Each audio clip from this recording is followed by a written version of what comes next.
Oke, kali ini kita masuk ke dalam bahan kita ya, transisi untuk ke bagian yang kedua, stewardship work ya.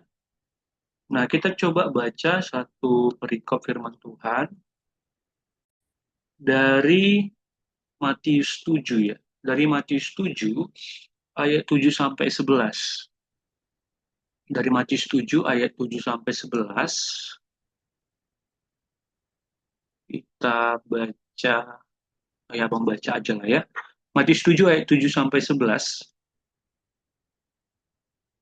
Mintalah maka akan diberikan kepadamu, carilah maka kamu akan mendapat, ketuklah maka pintu akan dibukakan bagimu. Karena setiap orang yang meminta, menerima, dan setiap orang yang mencari, mendapat, dan setiap orang yang mengetuk, baginya pintu dibukakan. Adakah seorang daripadamu yang memberi batu kepada anaknya, jika ia meminta roti, atau memberi ular jika ia meminta ikan? Jadi, jika kamu yang jahat tahu memberi pemberian yang baik kepada anak-anakmu, apalagi Bapamu yang di surga, ia akan memberikan yang baik kepada mereka yang meminta kepadanya. Oke, jadi ini ya perikop yang Abang ambil ya untuk kita di dalam bahan transisi ini di bahan stewardship work. Jadi kita akan masuk ke dalam transisi bahan. Kalau kita lihat sebenarnya stewardship work itu apa ya, gitu ya.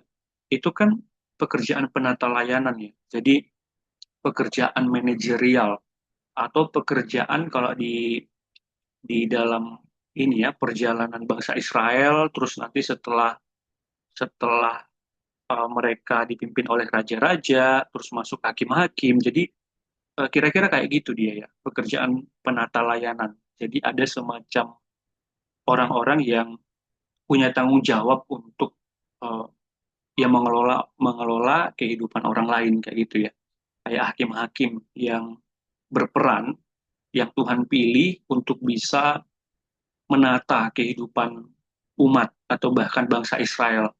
Ya kira-kira kayak gitu maksudnya.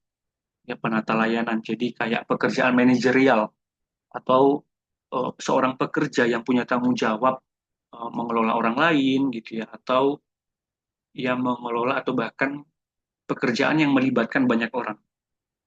Nah, di dalam bahan ini kita akan nantinya akan mengulas beberapa tokoh ya, misalnya kayak Esther, Ruth, terus Daud, sama satu lagi kayaknya Nehemia yang masuk juga. Jadi mereka itu adalah orang-orang yang punya ya beban yang Tuhan berikan untuk bisa ya memimpin bangsa Israel lah di dalam perjalanan mereka. Ya ada juga nabi, ada raja, ada juga orang biasa, ya atau bahkan ratu juga ada ya yang Tuhan pilih itu untuk bisa menuntun bangsa Israel di dalam perjalanan kehidupan mereka. Nah, kalau kita lihat di dalam perjalanan mereka, ya kalau kita kan di minggu lalu itu kita ingat bagaimana bangsa Israel itu Tuhan pimpin di dalam perjalanan Eksodus mereka keluar dari Mesir menuju Kanaan ya. Itu ya sampai akhirnya tanda keberadaan Tuhan itu ada lewat kemah suci. Di mana kemah suci itu ya sebagai gambaran bahwa Tuhan itu meminta kita untuk bisa bekerja sesuai dengan pimpinan Tuhan dengan standar yang tinggi, dengan kesetiaan hati untuk bisa mencintai Tuhan dengan sungguh dan akhirnya kita rela ya untuk bekerja sesuai dengan instruksinya Tuhan, sesuai dengan pimpinan Tuhan dan bahkan sesuai dengan standarnya Tuhan. Nah, kali ini kalau kita lihat ya di dalam pekerjaan penata layanan atau stewardship work, pekerjaan penata layanan itu adalah pekerjaan yang juga sebenarnya tetap ya berdasarkan pimpinannya Tuhan.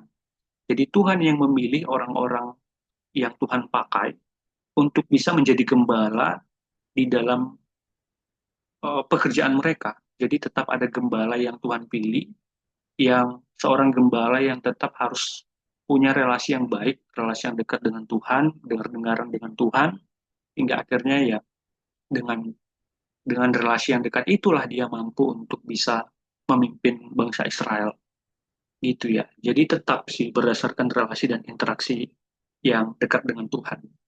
Nah, satu hal yang perlu kita ingat, teman-teman, yang cukup menarik ya untuk direnungkan, waktu perjalanan bangsa Israel itu, ketika mereka Tuhan pimpin, dari Mesir menuju Kanaan, terus Tuhan bangkitkan ya orang-orang yang bisa memimpin, ya misalnya kayak kayak Musa, kayak Yosua, terus ya kayak Kaleb atau bahkan nanti beberapa hakim-hakim yang itu yang Tuhan pilih, yang Tuhan panggil untuk bisa memerintah, ya itu pun adalah orang-orang yang ini ya, yang kayak tadi ya, tetap punya relasi sama Tuhan dan tetap sesuai dengan rencana yang Tuhan berikan di dalam hidup mereka gitu ya. Jadi ada semacam panggilan yang mereka gumulkan sama Tuhan dan akhirnya mereka yang memimpin bangsa itu gitu. Nah, kalau kita lihat ya, itu kan ya di dalam bahan kita juga ada sih dibahas ya beberapa kejatuhan dari hakim-hakim, kejatuhan dari raja-raja yang Tuhan panggil.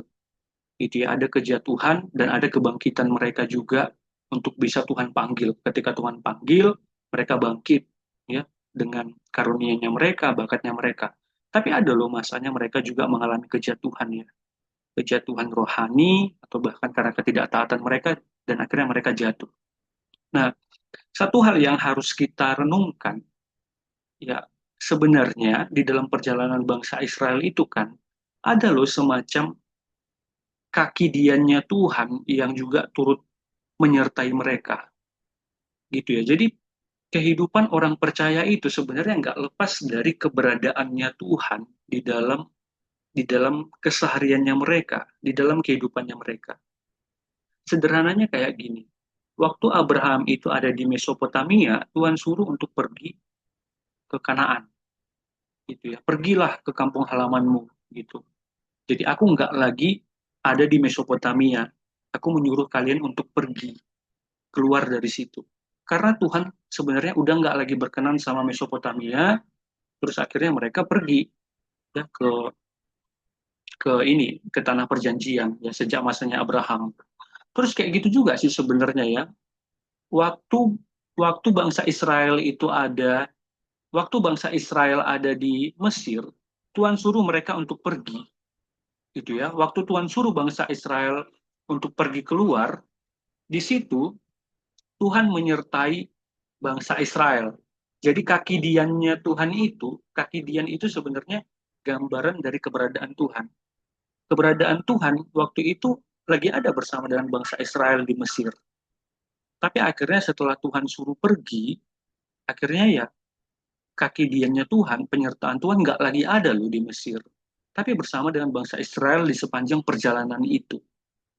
Gitu ya. Jadi teman-teman, gambaran keberadaan Tuhan itu ya memang Tuhan Maha Hadir, tapi sebenarnya keberadaan Tuhan itu berbeda loh di dalam setiap keadaan. Kehadiran Tuhan itu berbeda di dalam setiap keadaan. Maksudnya gimana, Bang? Kayak gini ya. Ini perlu sih untuk kita sadari. Waktu waktu Tuhan kita beribadah sama Tuhan, ya Tuhan ada di situ. Waktu kita beribadah sekarang sama Tuhan, Tuhan lagi ada memang sama kita. Oh, jadi di tempat kejahatan, di tempat ya kriminalitas, prostitusi atau ya perilaku yang nggak beres di situ Tuhan nggak ada. Tuhan ada, Tuhan ada. Tapi bedanya apa ya? Bedanya kalau di dalam ibadah, di dalam kayak tadi ya perjalanan rohani bersama dengan Tuhan itu kayak orang-orang Mesir, orang-orang Israel yang keluar dari Mesir, itu keberadaan Tuhan berbeda dengan keberadaan Tuhan di tempat-tempat eh, ya kriminalitas, prostitusi, atau bahkan tempat kejahatan berlangsung. Memang Tuhan Maha Hadir, tetapi keberadaan Tuhan adalah keberadaan yang berbeda. Ya, hatinya Tuhan itu ada di dalam ya kayak tadi di dalam momen ibadah, di dalam momen perjalanan rohani, ya kayak bangsa Israel yang Tuhan pimpin keluar dari Mesir. Jadi kaki diannya Tuhan itu, ya keberadaannya dia itu terus berjalan ya seiring rencananya dia, seiring rencananya Tuhan. Jadi ketika Tuhan itu ya sedang berada di Mesir, ya bangsa Israel itu tetap dalam perhatiannya Tuhan. Lalu Tuhan menuntun mereka untuk keluar dari Mesir yang menuju Kanaan. Terus akhirnya ya bangsa Israel pun ikut, ya kayak gitu seterusnya. Nah dari situ apa ya yang bisa kita pelajari teman-teman? Ya sama juga ya kayak kayak yang minggu lalu di dalam kemah suci, Tuhan itu ada di situ, ya bersama dengan bangsa Israel. Lalu akhirnya ya ya mereka bisa menikmati Tuhan sebenarnya ya. Nah, jadi teman-teman, keberadaan Tuhan itu ya ada keberadaan Tuhan yang berbeda dengan keberadaan Tuhan di momen-momen apa ya, momen-momen kejahatan, kriminalitas, atau bahkan ketidaktaatan seseorang atau bahkan ketidaktaatan kita gitu ya. Jadi hatinya Tuhan itu ada di tempat yang berbeda dengan ya perilaku jahat atau bahkan ketidaktaatan. Dari situ apa yang bisa kita renungkan ya? Kita bisa merenungkan sesuatu loh teman-teman. Kita sebagai seseorang yang membutuhkan Tuhan, ya sama juga kayak bangsa Israel, mereka membutuhkan Tuhan biar kehidupan mereka itu ya tetap ada dalam pimpinannya Tuhan. Kita perlu mencari atau tetap perlu untuk berada di dalam kaki diannya Tuhan itu. Kayak gitu. Nah, termasuk di dalam pekerjaannya, itu berbeda loh. Kita pun bisa loh merasakannya ya. Kita bisa merasakan sesuatu keadaan yang berbeda waktu Tuhan hadir, ya hatinya Tuhan ada di situ, dengan ketika kita berada di satu tempat, tapi hatinya Tuhan nggak ada di situ. Itu terjadi juga sama Lot ya, sama Lot. Lot itu dikatakan bahwa jiwanya itu tersiksa. Sekalipun dia berada di Sodom dan Gomora, dan Tuhan memang ada di situ, ya Tuhan ada di Sodom dan Gomora, tetapi keberadaan Tuhan di situ berbeda dengan keberadaan Tuhan di tempatnya Abraham.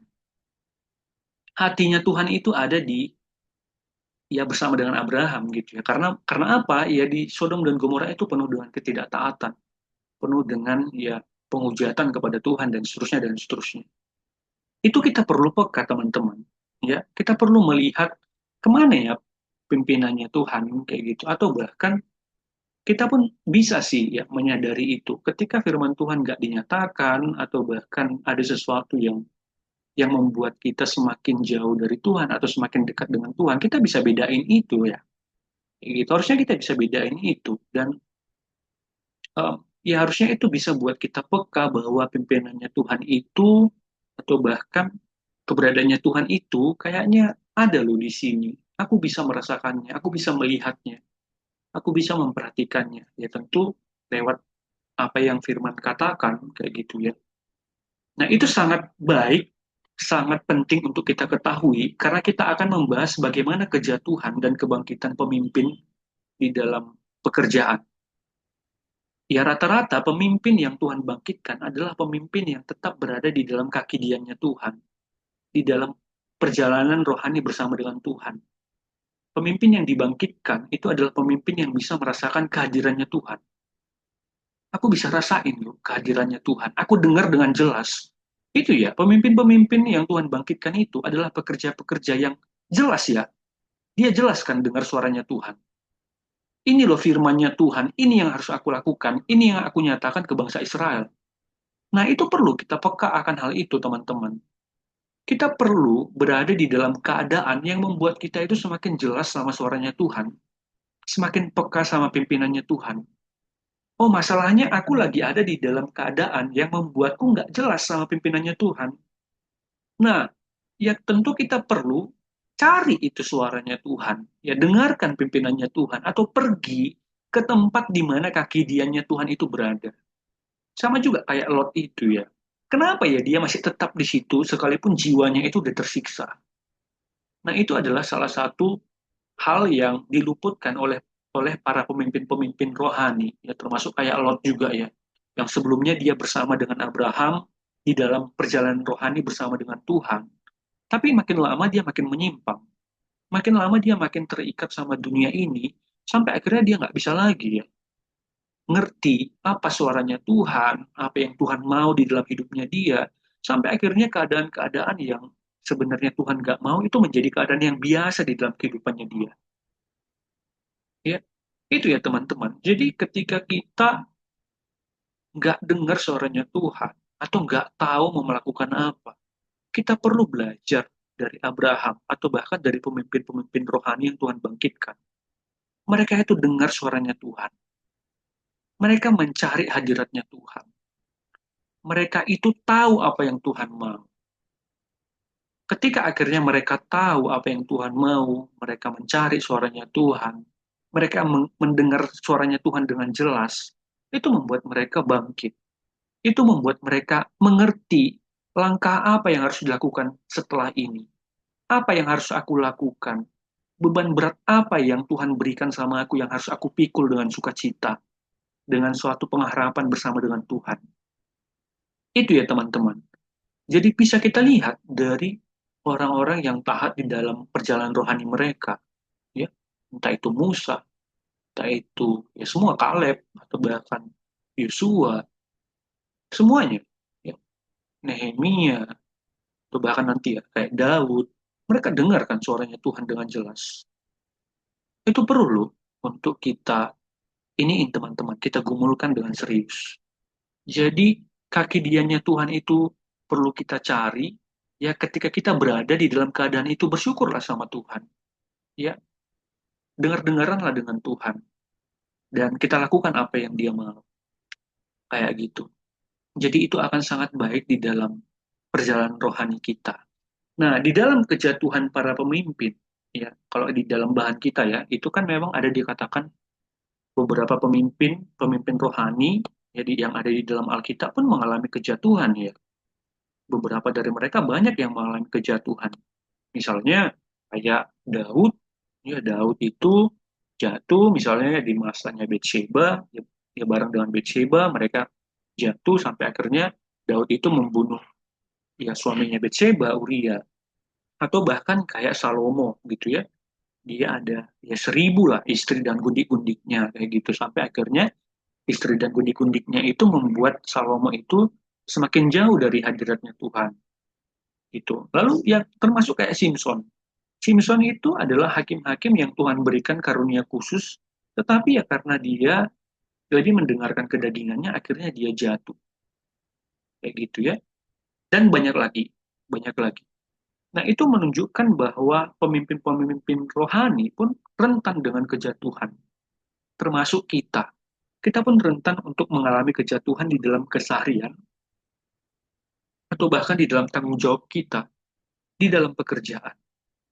Biasanya pemimpin-pemimpin yang mengalami kejatuhan rohani adalah pemimpin-pemimpin yang nggak lagi bisa mendengarkan suaranya Tuhan. Mereka itu apa? Mengalami kekeringan rohani. Ya, sebagian mengalami kekeringan rohani, sebagian lagi ya jatuh di dalam kedagingannya, atau bahkan apa ya, merasakan bahwa Tuhan itu nggak lagi cukup gitu. Mereka nggak lagi bisa merasakan bahwa Tuhan itu cukup di dalam kehidupannya mereka, kebaikannya Tuhan itu nggak lagi cukup, akhirnya mereka mencari sesuatu di luarnya Tuhan. Ya, ya beberapa kali kita bahas di dalam KTB kita bahwa ya dosa itu ya ketika kita itu nggak lagi sesuai dengan rencananya Tuhan dan kasihnya itu membengkok kepada dirinya sendiri gitu kan ya. Jadi ya kejatuhan pemimpin rohani itu bahkan orang-orang yang Tuhan bangkitkan itu pun biasanya karena mereka itu nggak lagi bisa mendengarkan suaranya Tuhan dan kasihnya mereka itu mulai membengkok ke diri mereka sendiri. Dan itu terjadi karena apa? Karena mereka memberhalakan sesuatu, ya, memberhalakan sesuatu kayak yang kita bahas minggu lalu.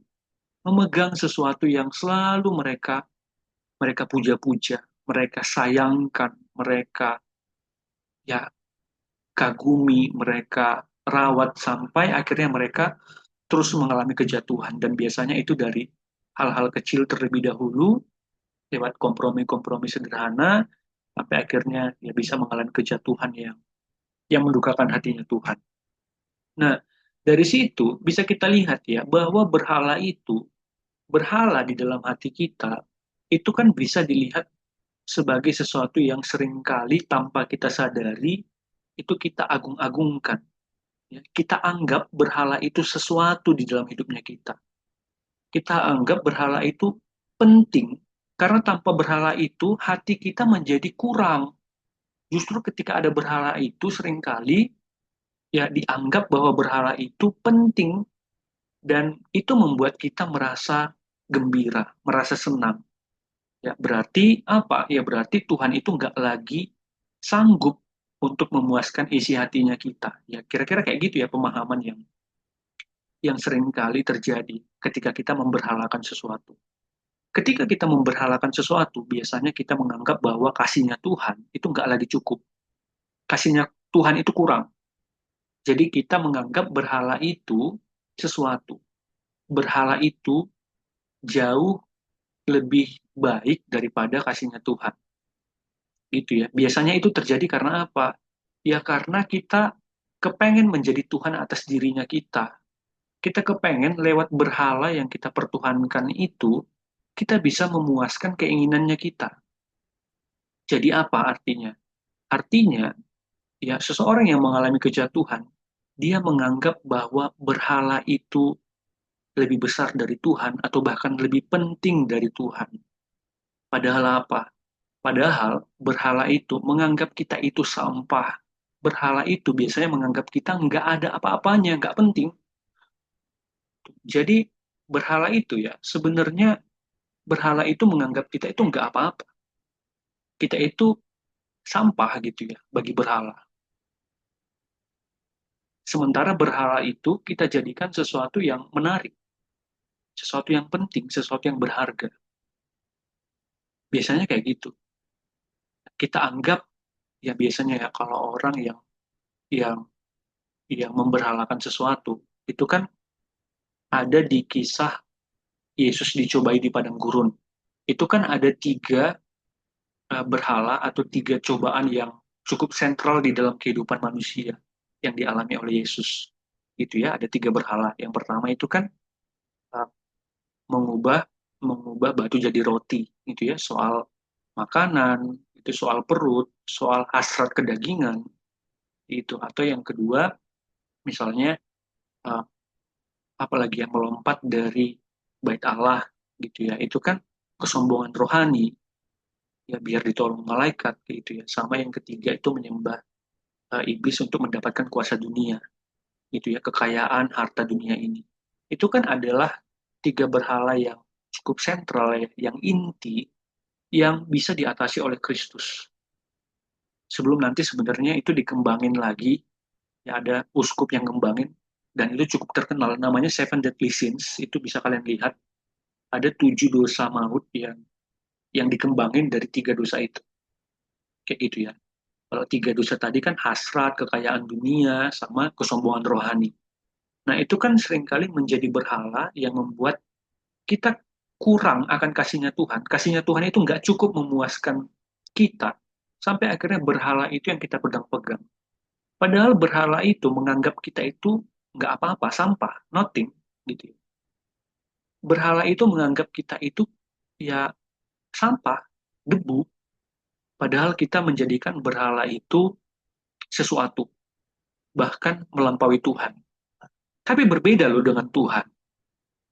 Tuhan itu berbeda perlakuannya ke kita, ya. Tuhan itu dia menganggap kita yang sebenarnya adalah debu, yang sebenarnya adalah sampah ini, tapi dia anggap kita itu berharga. Sampai akhirnya dia dengan rela mengorbankan dirinya untuk kita. Padahal kita ini hanyalah debu, kita ini bukan apa-apa, tapi Tuhan menjadikan kita manusia yang dia kasihi, sampai akhirnya Tuhan itu rela mengorbankan dirinya untuk kita. Jadi harga manusia itu seharga darah Kristus. Sementara ketika kita memberhalakan sesuatu, kita menjadikan Kristus itu bukan apa-apa. Atau bahkan harganya Kristus kita jadikan ya harga keping perak gitu ya, yang kayak kita manusia menjual menjual Kristus. Itu ya bedanya teman-teman. Ketika kita memberhalakan sesuatu, kita menganggap bahwa Tuhan itu nggak apa-apa, dia bukan siapa-siapa. Padahal Tuhan itu, dia menganggap kita itu sangat berarti. Ya, kita itu sesuatu di hadapan Tuhan. Kita yang adalah debu, Tuhan jadikan sebagai manusia yang hidup, dan dia tebus juga di kayu salib. Ya, jadi Tuhan menganggap kita sesuatu karena Tuhan mengasihi kita, karena Kristus mengasihi kita. Tapi berbeda dengan berhala. Ya, berhala itu mencoba untuk memikat kita. Ya, dia memikat kita, jadi akhirnya dia menjadikan kita bukan siapa-siapa, tapi malah kita menjadikan berhala itu sesuatu. Ya, dan justru berhala itu kita pegang-pegang sampai akhirnya kita jatuh ke dalam dosa. Nah, itulah yang terjadi pula di dalam kehidupan pemimpin-pemimpin rohani yang jatuh ke dalam dosa. Ya. Mereka itu memberhalakan sesuatu. Kalau kita lihat di bahan, misalnya kayak Daud, atau kayak Salomo, atau bahkan Simpson, atau beberapa pemimpin lainnya. Ya, mereka memberhalakan sesuatu. Mereka pegang sesuatu, kenikmatan mereka, atau bahkan kenyamanan mereka, atau bahkan ya kedagingannya mereka. Kayak gitu. Sampai akhirnya ya itu membuat mereka jatuh. Kita pun rentan di dalam keadaan itu, teman-teman. Ketika kita merasa bahwa Tuhan itu nggak cukup, ya biasanya kita akan fokus kepada diri kita, dan akhirnya kita kering secara rohani. Jadi, keadaan yang membuat kita semakin fokus kepada diri kita, itu biasanya ya membawa kita untuk jatuh ke dalam dosa. Ya membuat kita untuk rentan semakin mencintai diri kita, sampai akhirnya kita memberhalakan sesuatu karena kita terlalu mencintai diri kita. Padahal ya kita ini bukan apa-apa gitu ya. Kita ini menjadi diri kita karena Tuhan yang membuatnya. Karena Tuhan yang menjadikan kita ada. Dan karena kasihnya makanya kita mampu untuk mengasihi dia. Kita mampu untuk mengasihi diri kita karena kasihnya. Itu jadi ya harusnya kita lewat perenungan itu membuat ya sikap hati kita atau bahkan kehidupan kita harusnya semakin mencintai Tuhan. Semakin menyadari bahwa Tuhan itu sangat sangat sangat mengasihi kita, dan lewat mengasihi Tuhan lah kita menjadi tahu tujuan hidup kita. Kita menjadi sadar bahwa kehidupan kita bermakna, dan kehidupan kita ya semakin ya berkenan sama Dia, dan kehidupan kita menjadi penuh dengan sukacita yang kudus, yang benar, kayak gitu. Itu yang nggak ada sih sebenarnya ya di dalam kehidupan pemimpin-pemimpin rohani yang jatuh, gitu ya, yang menyimpang dari rencananya Tuhan, kayak gitu. Jadi kayak ini ya teman-teman, kayak ya beberapa waktu ini aku abang cukup melihat ya ada beberapa lagu yang menyadarkan kita kayak mana ya keadaan keadaan ya dunia sekarang, ya keadaan Indonesia sekarang gitu ya. Kalau kalian tahu, aku nggak tahu sih, tapi nggak tahu kalian tahu nggak lagunya itu ya, kayak apa ya lagunya? Cerita kita sulit dicerna gitu-gitu. Karena sudah berbeda doa gitu. Apa ya gitu ya teman-teman? Cerita kita sulit dicerna karena beda kiblatnya gitu. Gitu ya teman-teman. Harusnya keadaan-keadaan itu ketika kita pun menghadapinya di dunia kerja, harusnya itu bukan sesuatu yang sulit. Ya soal agama gitu ya. Itu harusnya nggak sulit karena kita itu punya punya kepekaan ya sama suaranya Tuhan. Karena lewat suaranya Tuhan itulah yang memampukan kita untuk menentukan segala sesuatu, untuk memutuskan yang terbaik dalam kehidupannya kita itu ya berdasarkan omongannya Tuhan. Jadi keadaan-keadaan itu pun rentan untuk dialami termasuk oleh anak-anaknya Tuhan. Ya, ketika kok bisa ya sejatuh itu gitu. Ya pasti karena kering secara rohani. Ya karena dia kering secara rohani, akhirnya dia mencari kenikmatan atau bahkan kebahagiaan dari dunia ini gitu kan ya. Sampai akhirnya ya dia nggak bisa lagi membedakan antara yang mana ya yang Tuhan mau dengan yang nggak Tuhan mau. Nah, kekeringan rohani itu biasanya terjadi karena apa? Ya karena kita itu nggak taat sama pimpinannya Tuhan. Nggak taat untuk setiap hal yang Tuhan mau untuk kita lakukan setiap hari. Kayak gitu ya. Termasuk kayak tadi, kaki diannya Tuhan itu penting untuk kita ikuti. Ketika kita nggak lagi punya persekutuan, nggak lagi punya tempat ibadah, atau bahkan ya, ketika kita bekerja, nggak lagi waktu untuk bisa menikmati firman Tuhan, harusnya kita berpaling ya ke kaki diannya Tuhan. Kita dengarkan ya apa yang Tuhan mau minggu ini. Apa omongannya Tuhan lewat pembacaan firman, lewat saat teduh, atau bahkan lewat ibadah minggu. Itu sangat penting. Karena ya dunia kerja itu ya kayak ini ya teman-teman. Ya ada teman-teman yang satu minggu itu kerja. Bayangkan kan, padahal Yesus bilang apa? Manusia itu hidup nggak hanya dari roti saja, tetapi dari firman Tuhan. Gitu ya. Berarti ada bagian di dalam hidup kita yang hanya bisa diisi oleh firman Tuhan. Jadi kalau kita nggak bisa temukan, mari kita cari. Gitu ya. Kita cari suaranya Tuhan. Kita cari hadiratnya Tuhan. Nah, kali ini kalau kita lihat di dalam teks yang kita baca tadi ya, di situ kan ada sih memang dikatakan bahwa orang tua yang baik itu kepada anak-anaknya memberikan apa yang diminta oleh anak-anaknya, gitu kan ya. Ketika anak-anaknya minta roti, ya pasti akan dikasih roti, bukan ular. Ketika anak-anaknya itu minta sesuatu ke orang tuanya pasti akan kasih yang terbaik, gitu ya. Nah, ini sama juga di dalam hidupnya kita. Cuma kan orang sering mengatakan bahwa oh, berarti ketika aku bekerja, aku harus ya dengan tekun, dengan sungguh gitu ya. Carilah, maka kamu akan mendapatkan, ketuklah, maka pintu akan dibukakan bagimu. Jadi dengan kamu sungguh-sungguh, dengan kamu berupaya, ya ya apa yang kamu mau itu pasti akan kamu dapatkan gitu. Ya, ketika kamu bekerja dengan serius gitu, atau bahkan ketika ada waktu untuk istirahat, ya ketika kamu mencari itu, ya kamu akan mendapatkan sukacita atau bahkan mendapatkan apa yang kamu mau, apa yang kamu impikan, kan kayak gitu ya narasinya. Padahal sebenarnya ini bukan soal itu ya. Ini bukan soal, oh berarti di dalam aku bekerja, ya aku minta sama Tuhan, pasti akan Tuhan berikan.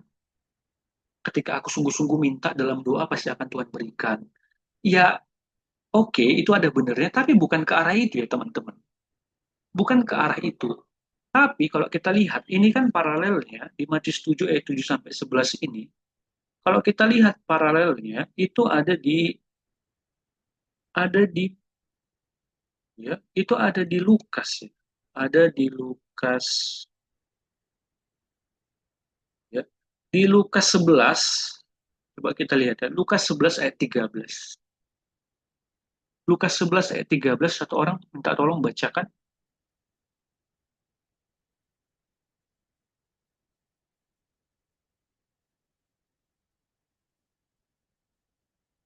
GB deh.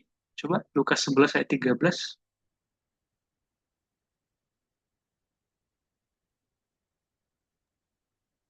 Lukas 11 ayat 13.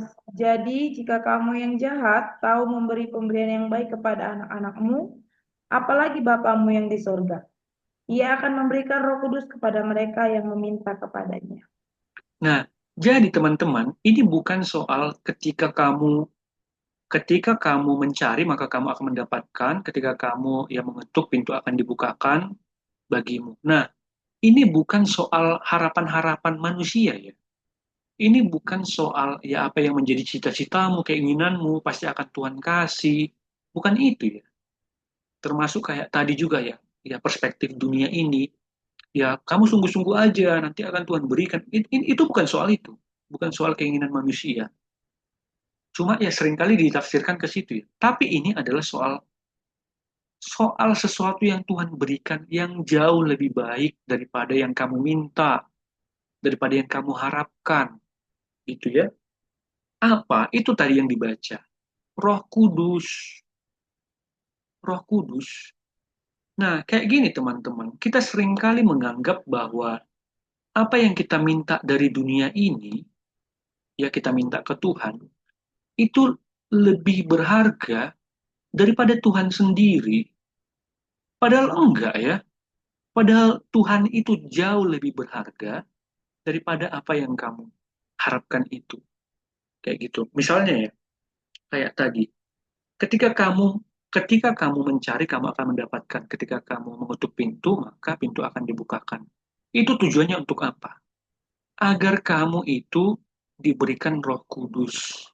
Agar kamu diberikan oleh Tuhan sesuatu yang lebih berharga daripada yang kamu harapkan. Karena apa? Ini adalah pemberian Roh Kudus. Dalam artian apa? Ini ada contohnya misalnya beberapa tokoh di dalam perjanjian baru, misalnya kayak Paulus yang bersuka cita untuk mengerjakan pelayanannya yang dia kerjakan itu dengan sukacita yang dia kerjakan, itu dia sekalipun di penjara dia tetap bersuka cita. Sekalipun banyak pengejaran ya dari orang-orang untuk menangkap dia, tapi dia tetap bersuka cita. Atau bahkan misalnya kayak para rasul, ya mereka itu kayak Petrus juga, atau bahkan kayak jemaat mula-mula. Mereka itu mengerjakannya dengan penuh sukacita. Karena apa? Karena mereka itu dipenuhi oleh Roh Kudus. Itu adalah pemberian Tuhan yang jauh lebih berharga daripada apapun. Nah, ini bukan soal, oh berarti Roh Kudus itu keluar masuk ya atau apa ya? Enggak ya teman-teman. Ya kita udah belajar doktrin ya. Ya Roh Kudus itu dimateraikan kepada orang percaya ketika kita percaya kepada Kristus. Tetapi kepenuhan Roh Kudus itu, dia berulang kali ya teman-teman.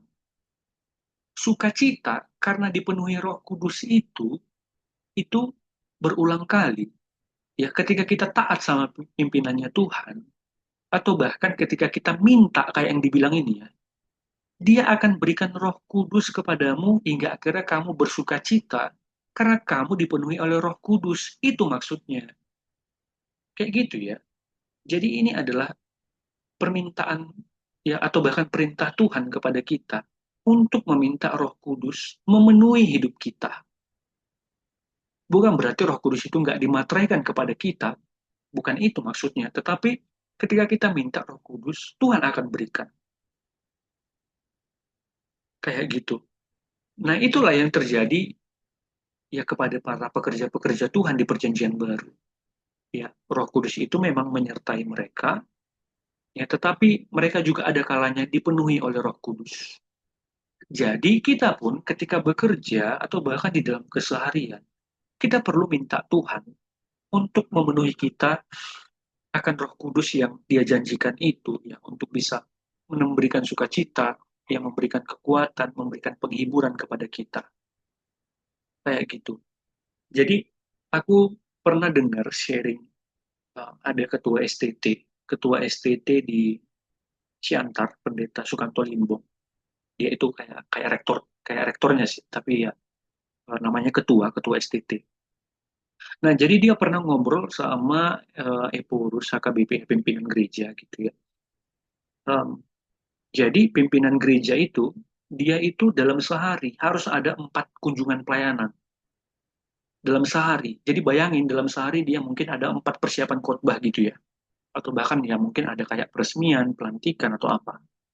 Dalam sehari itu loh. Bayangin kalau seminggu mungkin ada sekitar ya mungkin 28 kunjungan dan itu lokasinya jauh-jauh ya. 28 lah gitu. Bayangin dalam seminggu itu 28 atau bahkan dalam sebulan itu mungkin 28 kali 4, 80 kali 32 mungkin 110 gitu ya. 110 kunjungan dalam sebulan. Bayangin dalam setahun itu gimana ya teman-teman? Bekerja itu gimana ya? Nikmat nggak ya gitu ya? Kalau kayak di bahan kita, pada akhirnya kan seringkali kita bekerja itu bukan lagi untuk mengembangkan talenta, bukan lagi untuk sukacita, tetapi karena nggak ada lagi mau kemana, nggak tahu lagi mau ngapain, akhirnya aku bekerja kan gitu ya jadinya.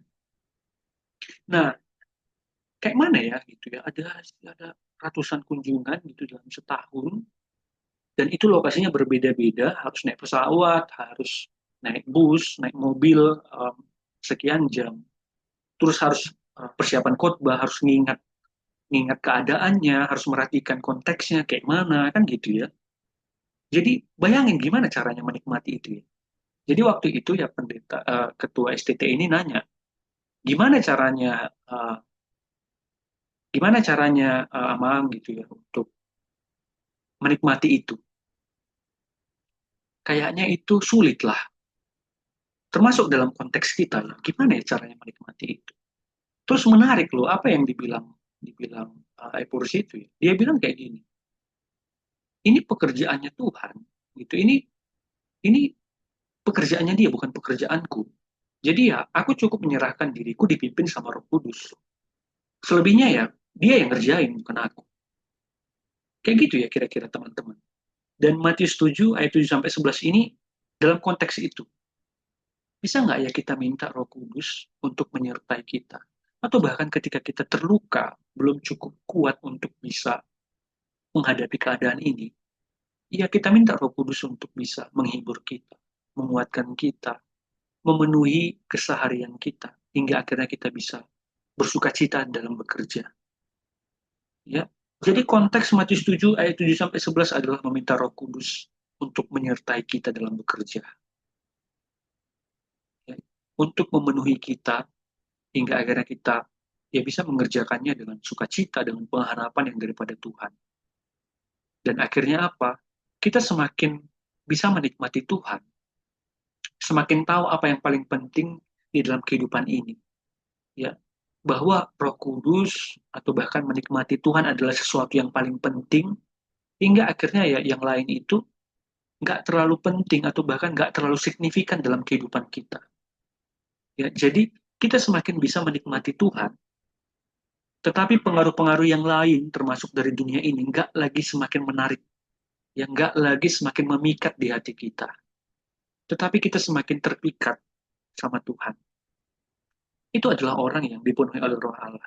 Dan dia semakin peka sama pimpinannya Tuhan. Karena pencobaan itu bukan hanya ketika kita ada di dalam penderitaan. Gitu ya teman-teman. Pencobaan itu bukan hanya ketika kita ada di dalam penderitaan. Kan seringkali, ya aku ini menderita, ya berarti aku sedang, ya oke lah memang sedang ada dalam pencobaan, sedang Tuhan izinkan pencobaan itu menguji aku. Iya benar, nggak salah. Tetapi di dalam prosperity, di dalam kesejahteraan atau di dalam keberlimpahan pun, seringkali kita pun dicobai loh. Ya nggak tentu hanya di dalam penderitaan kita dicobai. Tetapi di dalam kemakmuran, di dalam kesejahteraan pun, kita pun ada kalanya dicobai. Agar apa? Ya agar kita bisa dilihat sama Tuhan hatinya itu kemana, ke Tuhan atau ke dunia ini, atau kepada berhala-berhala dunia ini yang semakin memikat kita gitu ya. Makanya kalau dibilang, enggak lah bang, kan eh, apa ya, ya bukan hanya soal menikmati Tuhan aja, tapi ya dunia ini pun ya sangat penting sekarang keadaannya sama aku. Ya, aku perlu gaji, aku perlu uang. Iya benar, ya tetapi di dalam kesejahteraan pun, kita pun ada kalanya loh bisa diuji sama Tuhan. Bisa dicobai juga sama dunia ini. Ya, dan Tuhan izinkan cobaan itu untuk menguji kita. Apakah hati kita itu ya terpikat sama dunia ini, atau kita terpikat sama Tuhan? Ya? Gitu ya teman-teman. Jadi bukan hanya di dalam penderitaan, tetapi di dalam prosperity, di dalam kemakmuran pun, itu adalah momen di mana kita dicobai, ya di mana kita diuji. Dan akhirnya ya kelihatan ya ketika memberikan persembahan itu, kayak mana ya hati kita. Itu aduh sayang kali loh aku memberikan persembahan ini sama Tuhan. Itu ya. Kenapa ya? Karena aku kurang gitu, aku perlu uang ini. Nah, kadang-kadang itu adalah momen di mana kita apa ya, sedang jatuh di dalam prosperity, jatuh kepada dosa, tapi yang apa ya, dosa yang membuat kita itu nyaman, prosper gitu. Jadi bukan hanya ketika kita menderita, tetapi ketika kita makmur pun, ketika kita sukses pun, itu bisa loh menguji kita. Ya, itu bisa mencobai kita. Jadi bisa nggak ya kita, kayak tadi ya, minta pimpinannya Tuhan menyadari bahwa dia itu lebih penting, dia itu lebih berharga, dia itu lebih mengasihi kita daripada dunia ini. Nah itulah ya yang terjadi, ya yang dialami oleh pemimpin-pemimpin yang Tuhan bangkitkan. Kayak Paulus yang seringkali mengalami kepenuhan roh Allah. Kayak Petrus juga yang mengalami kepenuhan roh Allah. Karena apa? Ya karena ada Roh Kudus yang memimpin mereka. Sama juga kayak tadi, pembahasan kita di awal. Kita pun bisa jadi peka loh melihat suatu keadaan. Aku bisa loh merasakan hadiratnya Tuhan di sini. Gitu. Ada firman Tuhan yang disampaikan. Ada firman Tuhan yang meneguhkanku. Yaitu tanda tanda kehadirannya Tuhan di situ. Atau bahkan mungkin kita semakin peka juga ya melihat lingkungan sekitar atau bahkan melihat orang lain. Itu harusnya membuat kita semakin peka. Ketika kita peka sama Tuhan, Ya, ketika kita dipenuhi oleh Roh Allah, itu membuat kita semakin peka dan semakin sadar akan keberadaan atau bahkan akan perilaku orang lain, akan keadaan lingkungan sekitar kita, akan keadaan apa ya dunia ini kayak gitu teman-teman. Misalnya ya, ketika kita punya kepekaan akan pimpinannya Tuhan, kita dipenuhi oleh Roh Allah, kita jadi ngerti loh. Ketika kita berbincang sama orang, kita jadi ngerti eh, ketika aku berada di dalam perbincangan ini perbincangan yang menyenangkan Tuhan nggak ya gitu ya. Jadi ada semacam kepekaan yang Tuhan berikan. Ketika kita intim sama Tuhan, dekat sama Tuhan, ada semacam kepekaan untuk berelasi sama orang. Kita jadi tahu ya bagaimana keadaan orang lain atau bahkan keadaan lingkungan kita atau bahkan keadaan ya ya dunia ini gitu. Kita jadi peka gitu. Cuma akhirnya ya ketika dunia itu pun berusaha untuk menyakiti kita atau bahkan membuat kita semakin jauh dari Tuhan, itu nggak lagi ini ya, nggak lagi memikat sama kita. Itu nggak lagi sesuatu yang bisa apa ya membuat kita itu terluka atau bahkan kepahitan atau bahkan ya merata bersedih gitu ya. Harusnya kayak gitu. Karena apa? Ya karena kita sadar bahwa kita ini dikasihi Tuhan dan Tuhan itu lebih daripada keadaan-keadaan itu. Keadaan-keadaan yang membuat kita semakin jauh dari Tuhan, ya mungkin kita disalah mengerti, kita dihina, dipermalukan, direndahkan, itu nggak lagi menarik. Tapi yang menarik itu adalah soal bagaimana aku bisa menikmati Tuhan. Ya bagaimana aku berbagi tentang Tuhan ke orang lain. Itu harusnya yang bisa kita nikmati gitu ya ketika kita bisa sadar bahwa kita ini dicintai oleh Tuhan. Makanya ketika berelasi dengan orang lain pun ya kita jadi ngerti, ya kita jadi peka. Apakah perbincangan ini, apakah diskusi ini, apakah persekutuan ini adalah persekutuan yang membuatku semakin dekat sama Tuhan atau semakin jauh ya. Jadi ketika kita kenal itu, kita tahu itu, kita semakin peka akan lingkungan kita, ya kita jadi tahu ya harus melakukan apa. Kita harus tahu, kita jadi tahu mengambil jarak mungkin, ya mendoakan mungkin, memberikan nasihat atau bahkan memberikan batasan. Itu ya teman-teman. Jadi cara untuk peka, cara untuk bisa mengerti akan dunia ini, cara untuk peka soal relasi yang baik, relasi yang tidak baik gitu ya. Itu bergantung bagaimana atau bahkan bergantung sejauh mana kita dekat sama Tuhan. Kayak gitu. Semakin kita dekat sama Tuhan, harusnya semakin peka kita terhadap dunia ini. Semakin kita dekat sama Tuhan, semakin kita peka soal relasi kita dengan orang lain, itu baik atau enggak. Kayak gitu. Dan ketika orang lain pun yang mungkin mengintimidasi, merendahkan, atau bahkan memaki, itu nggak lagi menarik gitu ya. Kita nggak lagi terpikat sama dunia ini karena apa? Karena kita itu sangat kagum sama Tuhan dan Tuhan itu sangat berlimpah kasihnya sama kita. Jadi ya dia semakin besar di dalam hidupnya kita. Tetapi diri kita atau bahkan lingkungan kita itu semakin kecil. Dan kita bersuka cita di dalam keadaan itu. Nah, itu perlu kita sadari ya di dalam keseharian atau bahkan kita sebagai orang yang bertanggung jawab di dalam tanggung jawab penata layanan. Ya, orang yang bertanggung jawab terhadap tanggung jawab penata layanan itu perlu kepekaan itu. Gitu ya. Dan bahkan perlu juga sih teman-teman, kita itu punya hati yang luas. Ya, kita jadi punya hati yang luas seperti hatinya Tuhan. Ya kadang-kadang kalau kita lihat Tuhan itu panjang sabar ya. Dia panjang sabar, dia ya ya kayak ini kayak orang yang mendapatkan buah roh itu ya kasih sukacita damai sejahtera kesabaran kemurahan kebaikan kesetiaan kelemah lembutan dan penguasaan diri dan itu pun dianugerahkan kepada orang yang dipenuhi oleh roh Allah.